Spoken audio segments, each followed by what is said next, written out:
Okay, ഇന്ന് നമുക്ക് വന്നിരിക്കുന്നത് ഒരു പ്രോ 7ൻ്റെ ബോർഡാണ്. ഇത് കംപ്ലൈൻറ്റ് എന്ന് വെച്ച് കഴിഞ്ഞാൽ ജസ്റ്റ് ലോഗോ വന്ന് അതുപോലെ തന്നെ ഓഫായി പോകും. അതാണ് ഇതിൻ്റെ കംപ്ലൈൻറ്റ്. കണക്ട് ചെയ്ത് കാണിച്ചു തരാം.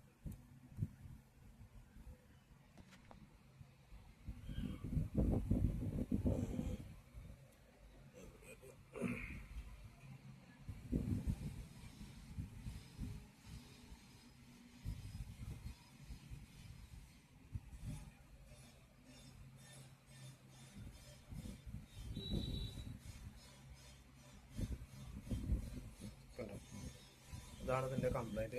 ജസ്റ്റ് ഓൺ ആവും, കഴിഞ്ഞാൽ അപ്പോൾ തന്നെ ഓഫായി പോകും. അതാണ് ഇതിൻ്റെ കംപ്ലൈൻറ്റ് കാണിക്കുന്നത്. അപ്പോൾ നമുക്ക് എന്താണ് ഇതിൻ്റെ കംപ്ലൈൻറ്റ് എന്ന് നോക്കാം. ഇത് 2-3 കംപ്ലൈൻറ്റ്സ് കൊണ്ട് ഇതിൻ്റെ കംപ്ലൈൻറ്റ് വരാറുണ്ട്. ഒന്ന് ഇതിൻ്റെ ബയോസിൻ്റെ പ്രശ്നം കൊണ്ട് ഈ പ്രശ്നം കൂടുതലായിട്ട് വരാറുണ്ട്. ഇല്ലാന്നുണ്ടെങ്കിൽ ബോർഡിൽ എവിടെയും ചെറിയ തരത്തിൽ ഷോർട്ട് ഉണ്ടായിരിക്കും. അതുകൊണ്ടാണ് ഇത് അധികം വരാറ്. അപ്പോൾ നമുക്ക് ഒന്ന് ഡയഗ്നോസ് ചെയ്ത് നോക്കാം.